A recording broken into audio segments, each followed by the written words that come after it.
안녕하세요. 신학부의 심상희 교수입니다. 오늘은 야고보서 1장 2절에서 8절을 중심으로 위기는 기회인가라는 제목으로 말씀을 같이 나누게 되었습니다. 먼저 야고보서 1장 2절에서 8절을 제가 읽도록 하겠습니다. 내 형제들아, 너희가 여러 가지 시험을 당하거든 온전히 기쁘게 여기라.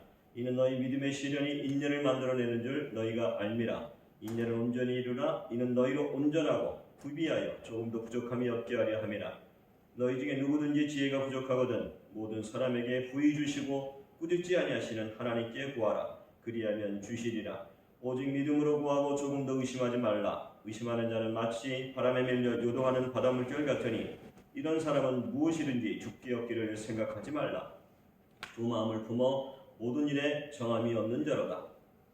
2020년 4월 8일 목련 개나리 벚꽃이 화사하게 핀 캠퍼스에서 채플을 드리는 우리의 모습은 일상의 채플과는 다른 예배를 드리고 있습니다. 저도 낯선 영상 설교를 촬영하고 있습니다. 코로나19 사태의 확산을 막기 위해서 채택한 사회적 거리두기라는 아주 낯선 용어.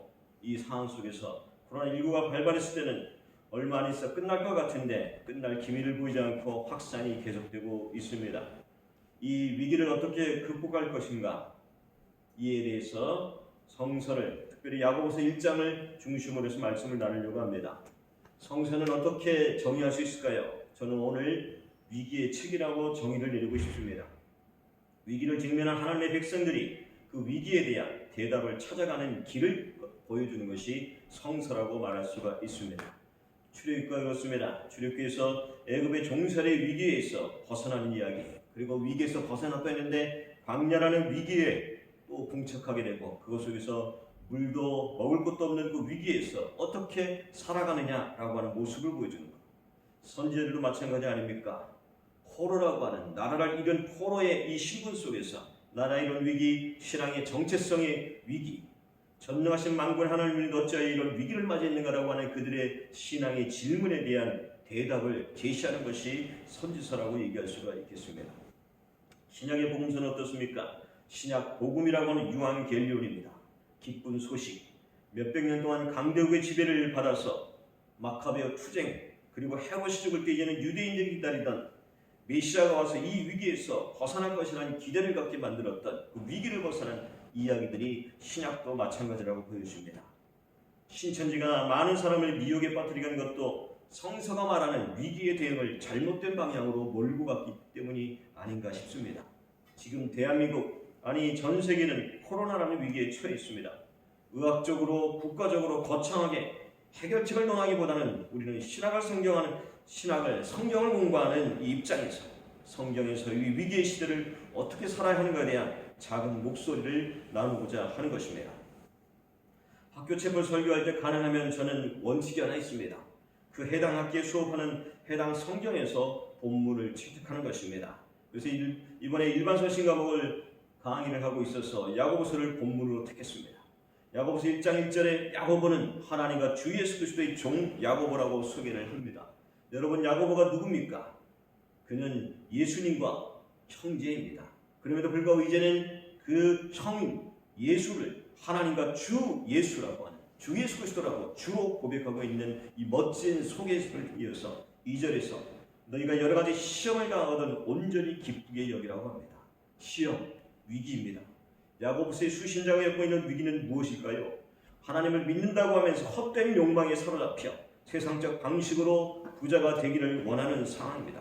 또한 믿음이 있다고 하지만 행함이 없는 빈말을 가지고서 약한 자들을 더욱 힘들게 하는 상처를 주는 상황을 말하고 있습니다. 그 상황 속에서 온전히 기쁘게 여기라고 얘기하고 있습니다. 그 이유는 무엇 때문에 그럴까요? 그것은 3절에 너희 믿음의 시련이 인내를 만들어낸다고 얘기합니다. 온전히, 4절에도 보면 인내를 온전히 이루라. 너희로 온전하고 구비에 조금도 부족함이 없게 하려 한다는 겁니다. 인내를 온전하라고 자꾸 얘기하는데 그 온전은 인내를 요구하는 것이고요. 그 인내를 요구할 때 인내를 감당하면 목표가 주어진다는 거죠. 야고보서에서의 그 목표는 생명의 멸류관을 얻게 된다라고 분명하게 얘기하고 있습니다. 인내를 하지 못하면 6절에서 이렇게 얘기합니다. 믿음으로 구하고 조금 더 의심하지 말라. 의심하는 자는 마치 바람에 밀려 요동하는 바다 물결 같게 된다고 얘기합니다. 그 다음에 8절에 두 마음을 품어 모든 일에 정함이 없는 사람이 된다고 합니다. 두 마음, 그것은 나뉜 마음입니다. 의심하는 마음입니다. 코로나 위기에 대응하는 나뉜 마음들이 있습니다. 비관론자들은 미국, 중국, 러시아 강대국들이 서로에게 코로나 팬데믹의 책임을 떠넘기는 음모론을 들이대고 있습니다. 또는 결국 인간이 만든 과학기술의 무분별한 자연 침식이 박쥐의 서식지를 파괴하고 이것이 코로나19의 팬데믹을 낳게 되었다며 기술 책임론을 내세웁니다. 야고보가 이야기하는 나뉜 마음, 두 마음은 세속적 가치를 따르는 마음과 하나님의 가치를 따르는 마음을 이야기하고 있습니다. 2장 3절에 보면 너희가 아름다운 옷을 입은 자를 눈여겨보고 말하되 여기 좋은 자리에 앉으소서 하고 또 가난한 자들에게 말하되 너는 거기서 있든지 내 발등상 아래에 앉으라 하면 너희끼리 서로 차별하여 악한 생각으로 판단한 자가 되는 것이 아니냐라고 얘기하고 있습니다. 여기 담겨있는 나뉜 마음의 모습이 무엇일까요? 그것은 부자가 되기를 꿈꾸는 평범한 그리스도인들입니다. 그들은 부자를 미워하고 경멸합니다. 왜 그들을 부자들을 미워하고 경멸할까요? 부자들은 돈만 추구하면서 빌린 돈 제때 갚지 못하고 조금만 더 연장해달라고 하면 단 하루도 봐주지 않고 법적으로 끌고 가서 다 뜯어내는 것이 부자들이기 때문입니다.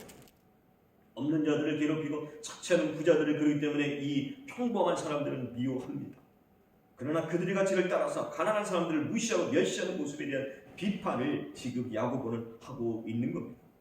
나뉜 마음, 그것은 바로 하나님의 백성, 하나님의 사람답게 살아가야 되는데 현실에서 세상적 가치를 따라가는 이 마음이 나뉜 마음이라고 얘기할 수가 있습니다. 성서는 마음을 강조합니다. 잠언 4장 23절에 보면은 모든 지킬 만한 것 중에 더욱 네 마음을 지키라. 생명의 근원이 이에서 남이라고 얘기하고 있습니다. 마음을 지킨다고 하는 거 아무것도 아닌 평범한 것 같지만은 잠언 4장은 그 마음을 지킬 때 생명의 근원이 가장 근원적인 것들, 근본적인 것들이 마음을 지킬 때 가능하다라고 말하고 있습니다. 이번 주 월요일날 우리 교직원들이 원래는 8시 반에 모여서 체크를 드려야 되지만은 그러지 못한 상태라 부서별로 나누는 말씀에 로마서 12장 1절, 2절을 보내줬는데 그 2절에 보면은 너희는 이 세대를 본받지 말고 오직 마음을 새롭게 하고 마음을 새롭게 할 때 변화를 받게 되고 하나님의 선하시고 기뻐하시고 온전하신 것이 무엇인지 분별하게 된다라고 말씀하고 있습니다. 나뉜 마음이 아닌 온전한 마음을 가질 때 하나님의 선하시고 기뻐하시고 온전한 뜻이 무엇인지 분별이 가능하다라고 말하고 있습니다. 개인적으로 저는 지난 1월 31일에 혁신사업의 한 프로그램인 글로벌 창의유학 프로그램으로 미국 LA에 갔다 왔습니다. 학생들과 같이. 2월 7일에 들어오기 전날 저는 미국 약국에 가서 손세정 물비누를 사왔습니다. 그러면서 몇 개를 선물도 겸해서 사면서 이런 생각이 들어요. 이거 괜히 사가는 거 아닐까? 금방 끝날 거 아닐까라고. 2월 8일날 미국의 LA 공항에서 비행기를 타고 왔습니다. 오는 내내 기내에서 밥 먹을 때만 빼고 마스크를 쓰고 왔습니다.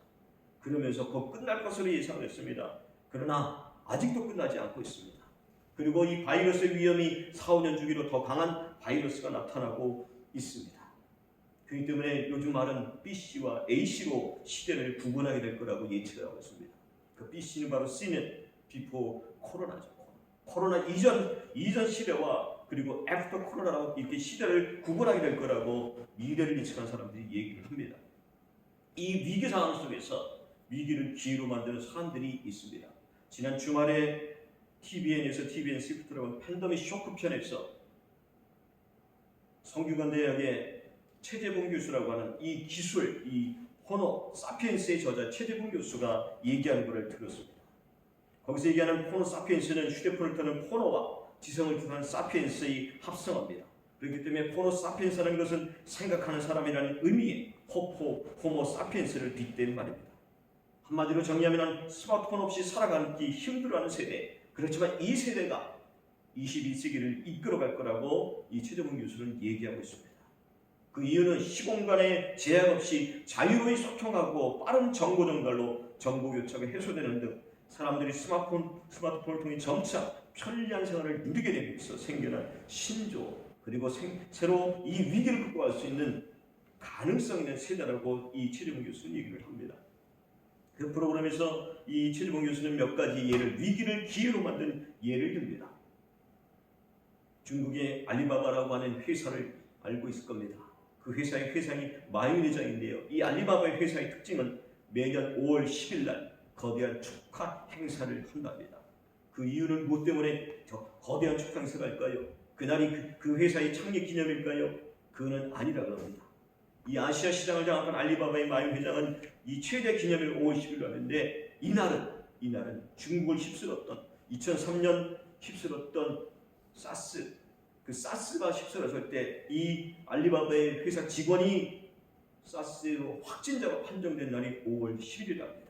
그렇기 때문에 사스로 직격탄을 맞은 이 알리바바는 모든 걸 포기할 상황이었지만은 거기서 새로운 사업을 창안한 이 마윈 회장은 사업의 구조를 변화시켜 온라인 시장에 전격 투자를 감행해서 아시아 1위의 그룹이 되었다고 합니다. 위기를 기회로 만들었습니다. 코로나 이 확진자로 많은 이 중국 옆에 있는 나라들, 우리나라도 잘 대응하고 있는데 어찌 보면 우리나라보다 더 잘 대응하는 나라가 하나 있습니다. 그거는 대만이라는 나라입니다. 4월 5일자 기준의 확진자 수는 355명에 불과하고 사망자 수는 단 5명에 불과합니다. 코로나19 사태를 맞이해서 이 대만이 처한 대책 중의 하나는 겨우 39살에 불과한 이 장관, 39세 장관이 된 대만의 디지털 장관 오드리 탕이라고 하는 사람의 적절한 대응 때문에 그렇습니다. 이 오드리 탕이라는 사람은 해커 출신입니다. 해커 출신이 디지털 장관이 됐다는 것도 파격인데 이 사람은 자기가 갖고 있는 그 디지털 소위 호모 사피엔스 이 재능을 기술을 활용해서 개발자 그룹에게 SN을 통해서 문의를 했답니다. 어떻게 하면 이 코로나 사태를 우리가 빨리 대처할 수 있겠느냐. 단 며칠 만에 이 마스크 구매 앱을 만들어서 마스크 사태의 모범적 사례를 만들어놨고 이 대만이 이 적절한 대응할 수 있는 이 기술들이 있어서 빠르게 대처했고 이렇게 가장 최소의 확진자와 최소의 사망자를 만들어냈다고 합니다. 4차 산업혁명을 통해서 다가올 미래는 정해져 있을 수밖에 없고 이 과학기술을 벗어날 수 없더라고 최주봉 교수는 말하고 있습니다.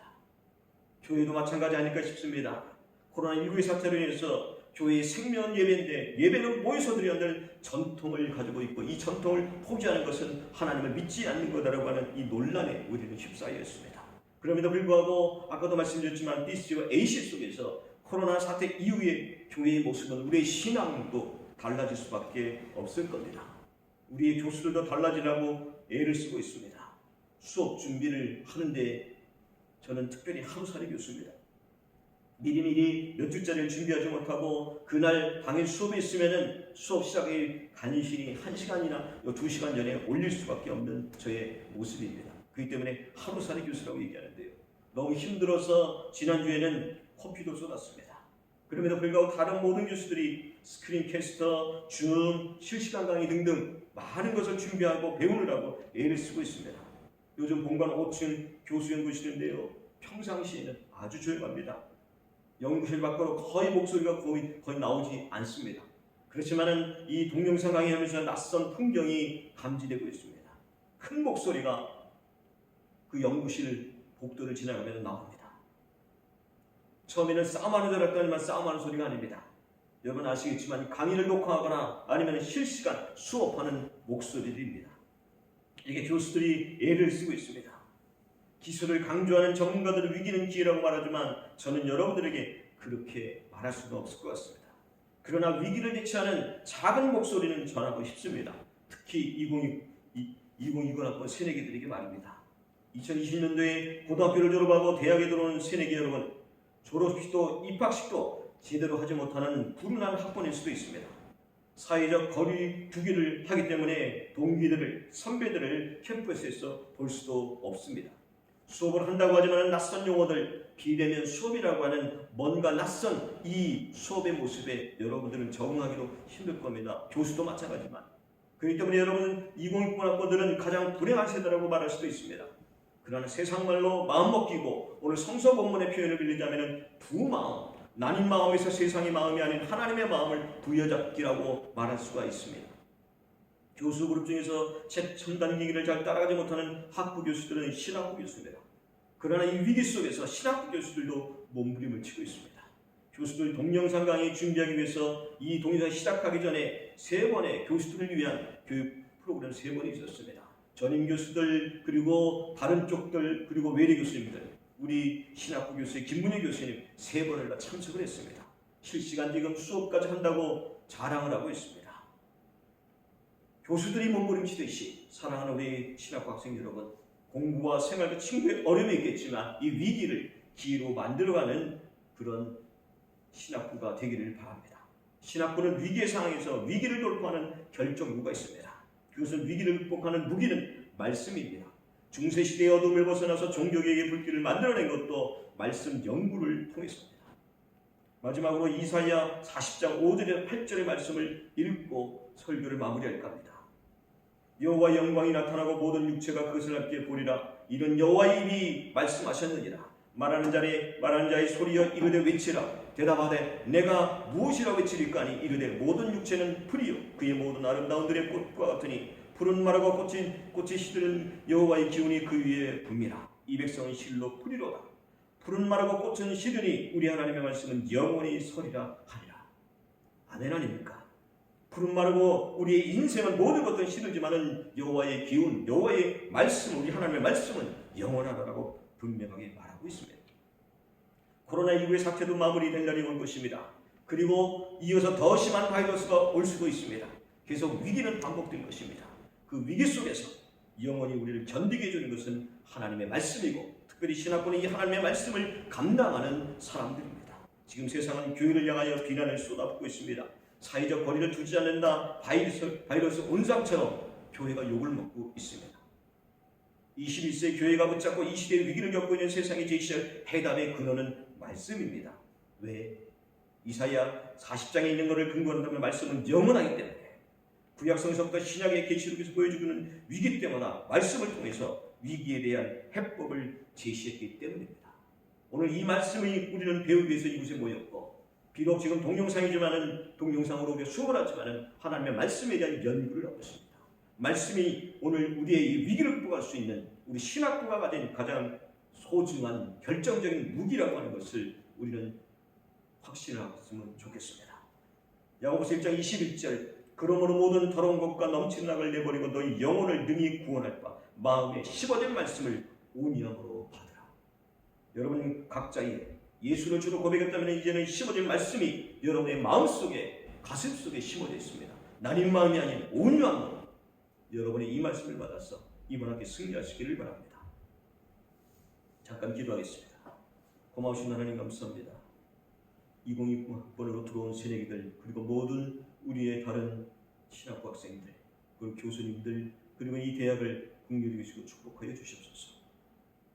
대한민국이 전 세계가 코로나 위기 속에서 어려움을 겪습니다. 이 위기 속에서 우리의 모습을 뒤돌아보게 주시옵시고, 하나님과 멀리 있던 우리의 마음들이 있다면, 나님 마음이 있다면 뒤돌아보고 회개하고 고백하며 다시 하나님과의 관계를 회복할 수 있는 은혜를 베풀어 주시옵소서. 힘든 상황에서 진행되는 이번 학기 우리 모두를 위로해 주시옵시고, 지치지 않고 하나님의 말씀 안에서 새 힘을 얻을 수 있도록 도와주시옵소서. 예수 그리스도의 이름으로 기도했사옵나이다. 아멘.